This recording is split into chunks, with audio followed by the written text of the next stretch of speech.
She arrived at the auction yard with a limp no one bothered to explain and a medical bag they did not know how to read. The men who passed her over saw only what she could not do. This is not a story about a woman who needed saving. It is a story about a man who had stopped looking and what happened the morning he finally did. The pen smelled of sawdust and old leather and something sharper underneath, like vinegar and dried blood. Nora Caldwell stood inside it and did not look at the men lined along the fence. She had learned 3 weeks ago, when the Harrisburg agency first placed her name on their registry, that looking back only made it worse. She was 31 years old. She had a left knee that locked in cold weather and a satchel full of instruments that no one here had thought to ask about. The deadline was not abstract. She had 11 days before the Harrisburg agency removed her from their books entirely.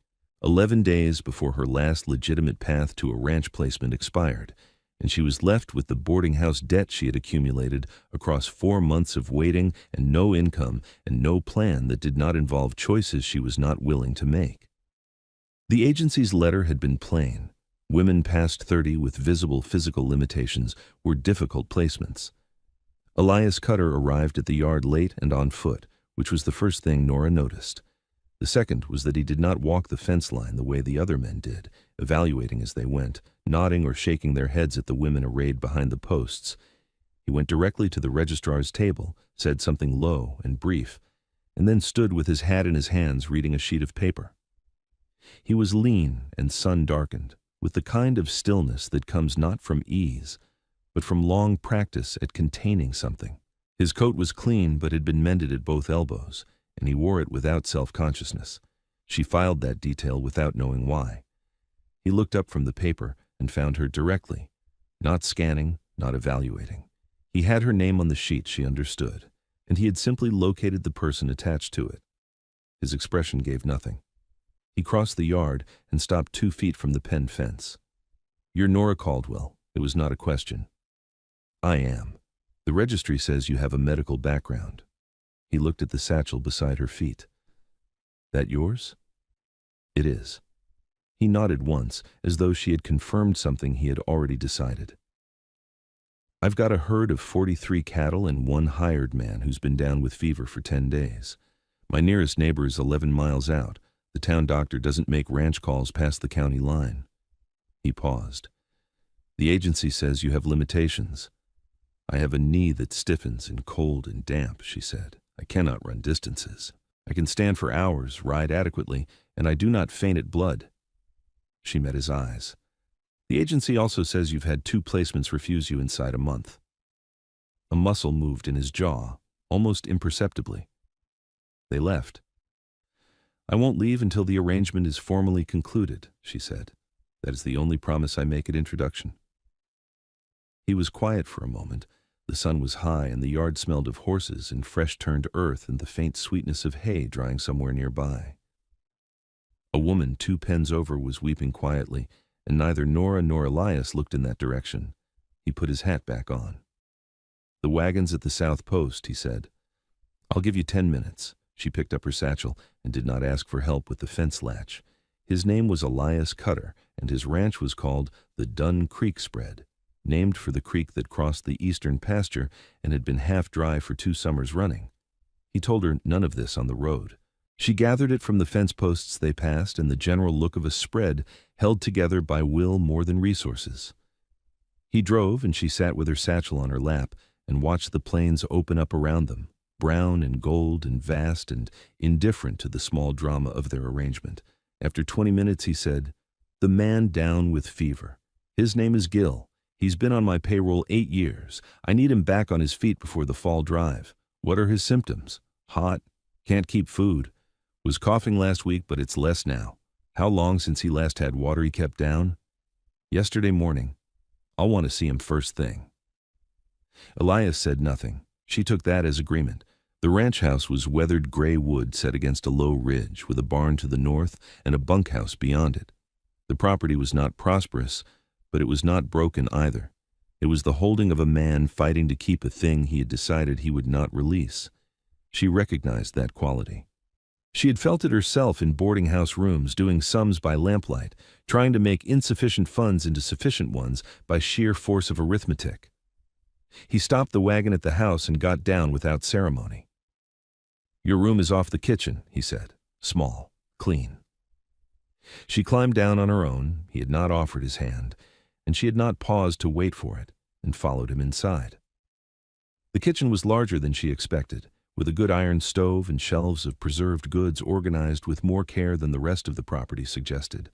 Glass jars of beans, dried corn, salt pork in a crock, pickled beets, cornmeal in a tight-lidded tin. Someone had cared about this room and its provisioning.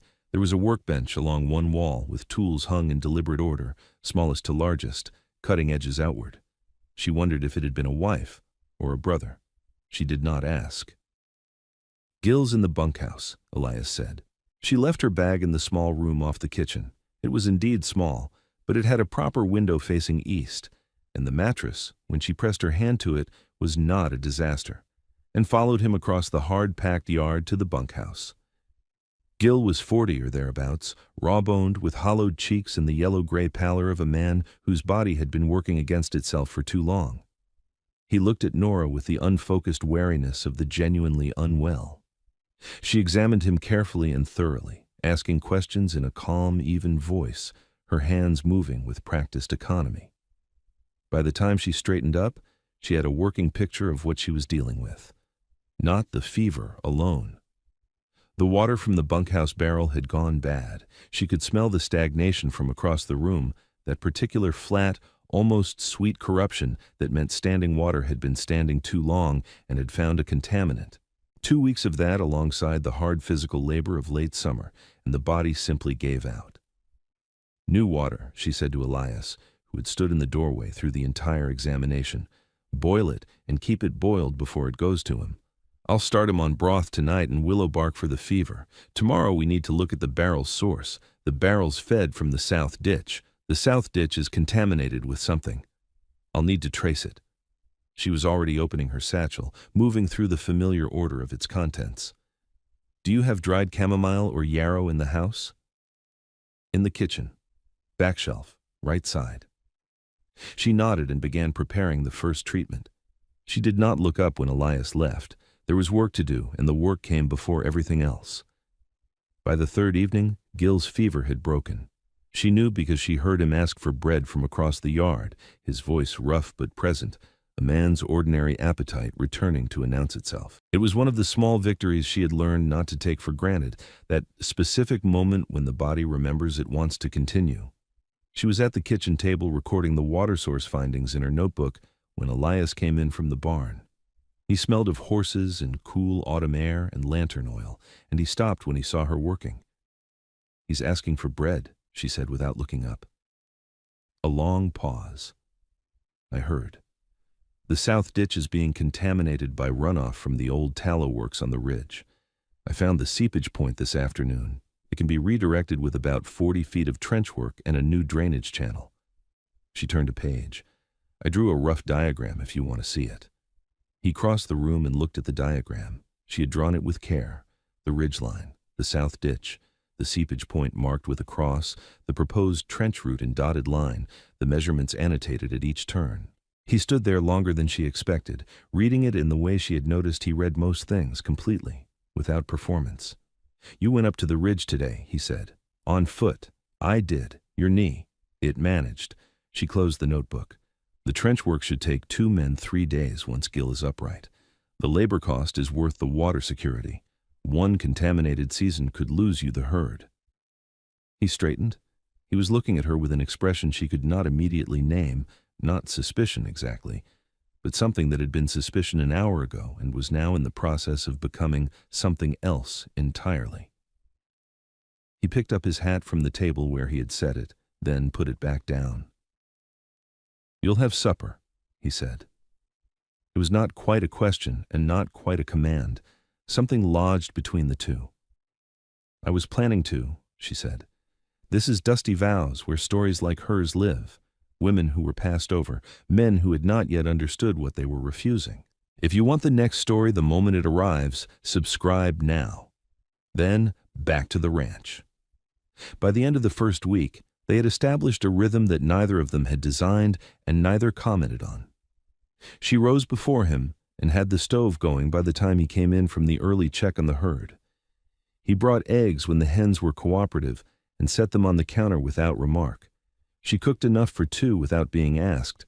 Meals were quiet, but it was not the hostile silence of the first night.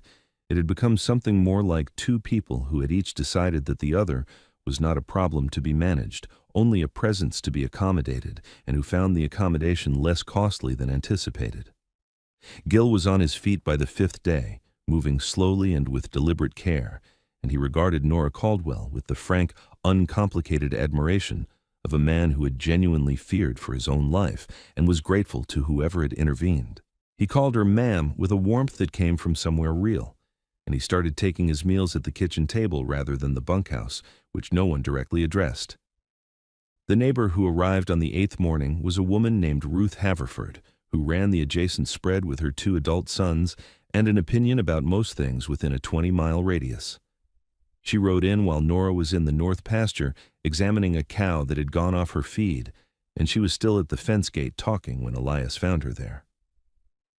"I heard you finally made a placement stick," Ruth said. She had iron gray hair and eyes like a hawk's, and she missed very little. "She any good?" "She's capable," Elias said. Ruth looked across the pasture to where Nora crouched beside the cow, one hand laid flat against the animal's left flank, her head tilted slightly in the particular way of someone listening as much as feeling. "Capable," Ruth repeated, tasting the word and finding it insufficient. "That's a woman reading a sick animal the way a physician reads a patient. I've watched 3 ranch vets do that examination in my years, and none of them moved their hands the way she just did." She turned to look at him. "Capable." He said nothing. "She been to school?" Ruth asked. "I don't know." Ruth studied him with the expression of a woman who had raised 2 sons and could identify deliberate inattention at considerable distance. "You might ask," she said, and rode on. Nora came back across the pasture 20 minutes later with her diagnosis, a thorn embedded deep in the cow's left side, causing low-grade infection that had dulled her appetite and would have worsened into something serious within another week. She needed the extraction done that afternoon, and she needed Elias to hold the animal still. She explained it standing in the barn doorway, matter of fact and without preamble. "Mastitis was my first thought," she said, "but the inflammation pattern was wrong. The swelling has a point source. I'll need your help." She's going to resist. "I know how to hold a cow," he said. "I know you do." He almost smiled. Almost. He turned back into the barn before she could determine whether it completed itself or not. The threat came from the direction of the tallow works ridge, and it had a name, Silas Doyle. Nora had heard the name first from Gil, mentioned in the careful sideways way men mention things they expect you to already know and are privately relieved to finally say aloud to someone. Doyle owned the failed tallow works and a parcel of high ground that controlled access to the secondary water source for Dunn Creek's eastern pasture. He had been attempting to acquire Elias's grazing rights for 2 years through a combination of bank pressure, selective boundary filings, and uninvited ranch calls. He appeared on the 9th morning in a buggy with a man beside him who carried a leather case full of papers. Nora was in the kitchen and heard the wheels on the hard dirt. She looked out the window and saw the buggy and the way Elias came out of the barn with his shoulders set and his jaw locked, and she understood without being told that this was not a neighborly call. She did not go outside. She went instead to the small room off the kitchen where she kept her satchel, and beneath it, the document case she had carried from Harrisburg and not yet fully unpacked. She opened it and found what she had been thinking about since the evening Gil first said Silas Doyle's name. She had spent 3 evenings over the past week at the kitchen table after supper, going through the land office records that Elias kept in a tin box on the top kitchen shelf, records he had not asked her to look at, but had not told her to leave alone either. She was a woman who had spent 4 years keeping meticulous financial accounts for a ranch that had ultimately failed under her husband's mismanagement, and she knew exactly what papers to look for and how to read what they contained. She knew what a boundary filing looked like, and she knew what a county resurvey meant for older claims, and she had been very careful in her reading. Doyle's boundary filing had a flaw in it. It was dated 14 months ago, but the plat survey it referenced was from an older map, the 1877 county survey, that had been superseded by a complete resurvey completed in 1881. The newer survey showed the boundary line 40 feet further east than Doyle's filing claimed. 40 feet that included the water access point that Doyle was using as his primary lever. She had copied the relevant survey figures and the filing date discrepancy into her notebook 3 evenings ago, not certain when she would need them or whether she would be asked. She had not told Elias. She had not known how to begin. She gathered her notes, straightened her collar, and walked outside into the morning. Doyle was perhaps 50, broad across the shoulders and carrying himself with the careful affability of a man who had learned to use pleasantness as a blunt instrument. He had a sheaf of papers in his hand, and he was speaking to Elias in a measured, reasonable tone that nevertheless contained a clear, implied threat beneath its surface, something about the bank's fall review and the risk the boundary dispute created for the mortgage. Elias stood with his arms at his sides and his face closed, saying nothing, which was either composure or the exhaustion of a man who had been having this particular conversation in various forms for 2 years and had not yet found a way to end it.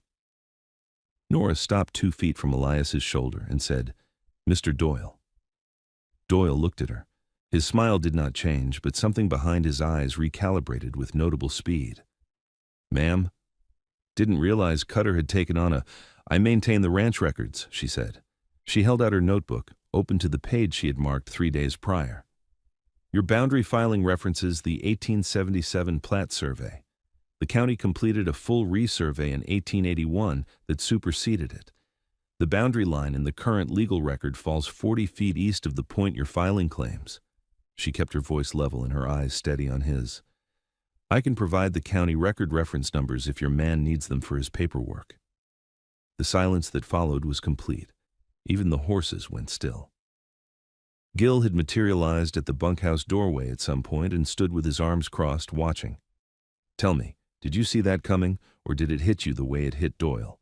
Leave your answer in the comments below. I read everyone. Now, back to the ranch. Back to..." Doyle's pleasant expression did not dissolve immediately. Men like him were practiced at recovery. But the man beside him with the leather case had gone still in the particular way of someone who understood documents and had just heard something that materially altered his position. He leaned toward Doyle and said something low and specific. Doyle's jaw shifted.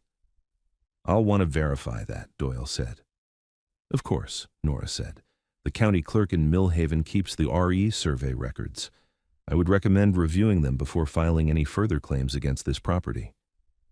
She closed the notebook with the careful finality of a door being latched. "Is there anything else you needed from Mr. Cutter this morning?" There was a moment, stretched and taut as wire, and then Doyle gathered his sheaf of papers with the deliberate movements of a man who needs time to decide what his face should be doing.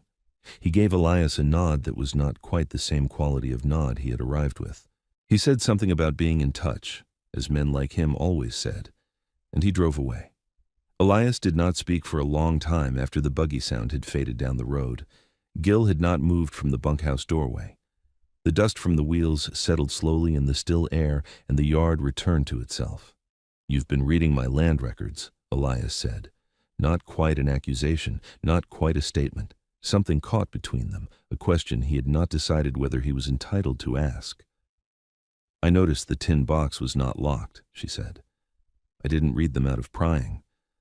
I read them because I know what a boundary dispute looks like, and I wanted to understand the shape of what you were facing." She paused.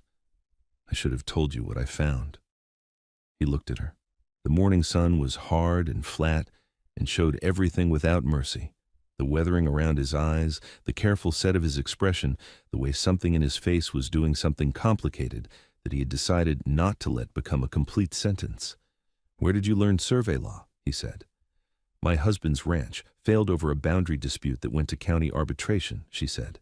"I watched 4 years of legal argument consume a working property because no one on our side understood how to read a plat record or challenge an irregularity in a filing. I learned those things afterward, when it was too late to matter for that situation." She held his gaze. "I learned them so it would not happen again, to whoever was next." He turned away from her and walked back toward the barn.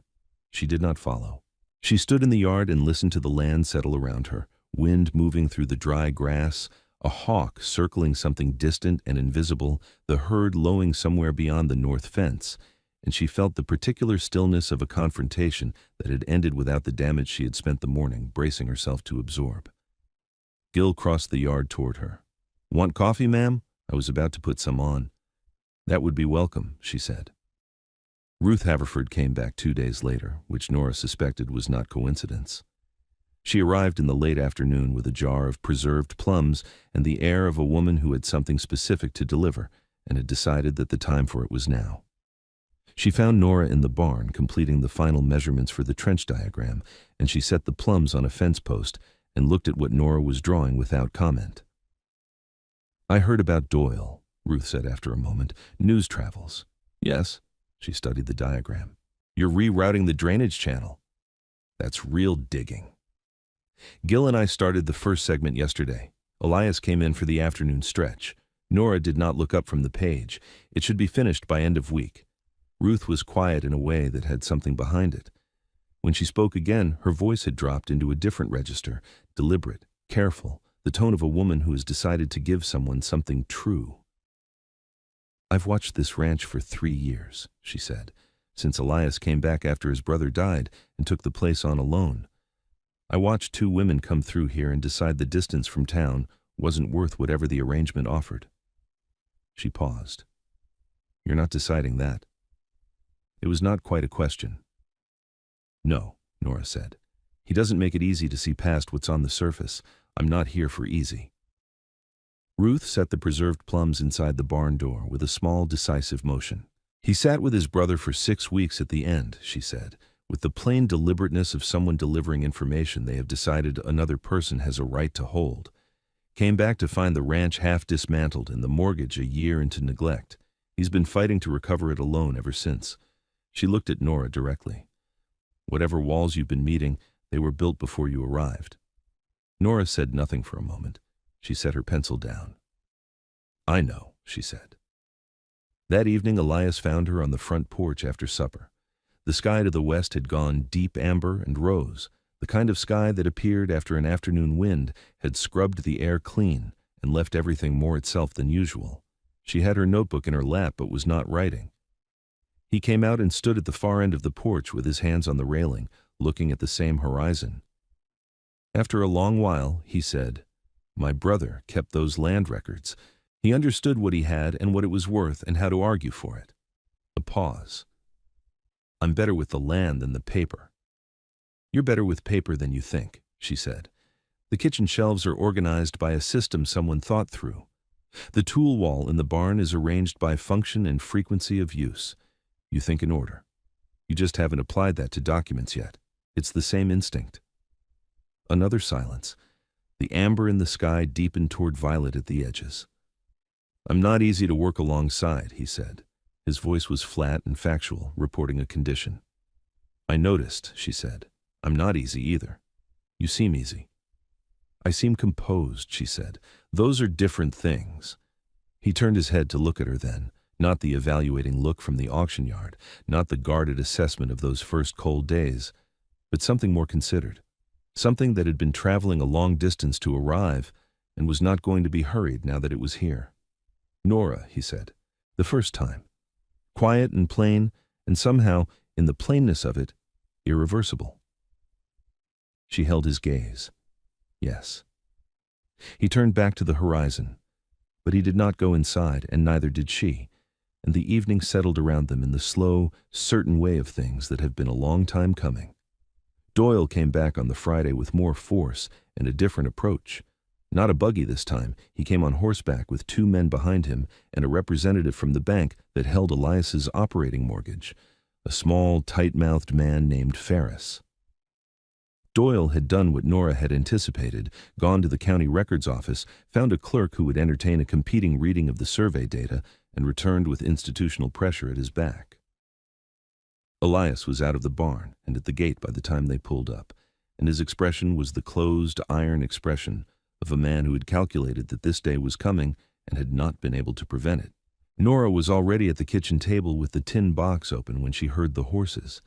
She had been there since before dawn. Gil had ridden to town the evening before, with word that Doyle had been seen at the county clerk's office and then at the bank, and she had spent the intervening hours preparing. She came outside with the document case under her arm and her notebook open to the correct page. Ferris was speaking when she arrived. The bank's position regarding boundary disputes on mortgaged properties, the risk exposure created by unresolved claims, the necessity of resolution before the loan's annual review. Doyle stood to one side, wearing the expression of a man watching events unfold in a direction he had arranged. "Mr. Ferris," Nora said. He looked at her with polite, reflexive dismissal. She held out the first document before he could speak. "This is a certified copy of the 1881 County Resurvey, obtained from the Millhaven clerk's office yesterday morning." She produced the second. "This is a copy of the original deed of record for the Dunn Creek property, which includes a water access covenant that predates the tallow works operation by 11 years. The third. And this is the relevant statute from the Territorial Land Code regarding the enforceability of water covenants when boundary surveys are revised." Ferris took the papers with the automatic reflex of a professional. He began to read. The men behind Doyle exchanged a glance. Doyle's jaw shifted, that same small, controlled movement she had catalogued during the first confrontation. A man whose machinery is encountering friction. Elias had not moved from where he stood. He was 3 feet behind her left shoulder, and she was acutely aware of it, had become increasingly aware of his proximity in the past 2 weeks in a way she was not going to examine in the middle of a legal confrontation in her own yard. She filed the awareness and kept her attention on Ferris. Ferris read with the deliberate care of a man who understood that speed was where misreadings happened. Then he looked up at Doyle. "The covenant clause creates a material complication for the filing," he said, quietly and with no particular sympathy. "I'll need to review these with the bank's legal counsel before we can take a formal position." "That's a delay," Doyle said, and his voice had shed its pleasantness like a coat dropped on the ground. "It's a legal reality," Ferris said. "The documents are properly sourced." He looked at Nora with an expression that had changed from dismissal to something more like assessment. "Where did you obtain the covenant copy?" "From the Territorial Land Office in Millhaven," she said. "The deed was filed in 1869 and has not been superseded. The reference number is annotated in the margin." Ferris nodded once, folded the documents with care, and placed them in his case. The confrontation dissolved in the way such things do when their central foundation has been removed, not dramatically, but through a gradual withdrawal of energy, men finding reasons to speak quietly to one another and not meet certain eyes. Doyle departed without the signature or the concession he had arrived for. Ferris departed with Nora's copies and a considerably more complex assignment than the one he'd been given that morning. When the gate was closed and the sound of horses had faded and the yard was just itself again, dust, cooling afternoon light, the distant voice of the herd, Elias turned to look at her. She had known this was coming. She had not been able to anticipate its exact shape. "You rode to Millhaven yesterday," he said. "In the early morning. I was back before noon. Your knee." It managed. She met his eyes. "I didn't tell you beforehand because I wasn't certain the documents would be necessary, until Gil came back with news of Doyle at the bank. And because—" She stopped. "Because what?" "Because I didn't want you to tell me not to go," she said plainly. "And I wasn't ready to fight with you about it." Something moved across his face, not quite surprise, something that had been waiting behind surprise. That surprise had been keeping contained. "I wouldn't have told you not to go," he said. "I know that now." He looked at her across the remaining distance between them, the weathered face, the careful eyes, the set of his shoulders carrying weight they had been carrying alone for too long, and something in his expression made a small, quiet, irreversible shift. "You've been working this ranch," he said, "as though you planned to stay in it." "I've been doing what the work required," she said carefully. "That's not what I asked." She held his gaze. The evening wind moved through the dry grass and brought the smell of cooled earth and something green from the direction of the creek. Gil had made himself absent with the tact of a man who understood what was unfolding and wanted no part of interrupting it. Everything was very still. "I haven't let myself plan to stay," she said, "because I was not certain you wanted me to." He took one step toward her, not two. One. The distance between them remained proper and measurable, but it was different in quality than it had been the moment before. "Nora," he said, the second time, lower than the first, and with something in it that had not been in the first, something that had been worked toward across 3 weeks of shared mornings and hard labor and the gradual, grudging dismantling of two people's separate defenses. She waited. She had spent too much of her life saying the necessary thing before the other person was ready to receive it, and she was not going to do that now. She let the silence hold everything it needed to hold. "I'm not a man who does this plainly," he said, each word placed with the deliberateness of someone working in unfamiliar territory and determined to do it correctly regardless. "I don't have easy language for what I'm trying to say." "You don't need easy language," she said. "You've never needed easy language." He reached out and took her hand, not dramatically, without ceremony or announcement. He simply picked it up from where it rested at her side and held it, the way you hold something you have decided you are not setting back down. She looked at their joined hands. His were large and work-scarred, the knuckles of a man who had spent years arguing with fence posts in frozen ground. Hers were smaller and had their own history written into them. They looked, she thought, like they belonged in approximately the same story. "The arrangement," she said quietly, "as it currently stands, runs through the end of October. I know what the arrangement says. I'm asking whether you want to renegotiate its terms." He was quiet for a moment, but it was a different quiet than the ones she had learned to read over the past 3 weeks. This one was not resistance. It was not the composure of a man holding something at bay. It was the quiet of a man who had already decided something and was taking the last moment before saying it aloud made it permanent. "Stay," he said, "not for the arrangement. Past it. He stopped. "For whatever this becomes." She looked at him, the careful eyes, the weathered face, the man who had driven to an auction yard on foot and come home with a woman no one else had wanted because he had read her name on a sheet of paper and seen something the others had missed. She felt something settle inside her that had not been settled in a very long time. Not the bright, precarious thing that called itself joy. Something steadier and more durable. The feeling of a thing returned to its proper place. "Yes," she said. He did not let go of her hand. The sky above the ridge was going deep purple at the edges, and the first stars were coming out in the east. The land stretched out around them, and neither of them said anything else. She proved that a woman dismissed on a yard can be the one who holds the line when it matters most. He chose her, not from need, not from desperation, but because he had watched her work with her whole self and decided there was no one he would rather stand beside when the hard things came. "Tell me, would you have ridden to Millhaven alone, or would you have told him first? Leave your answer below." Next, a woman named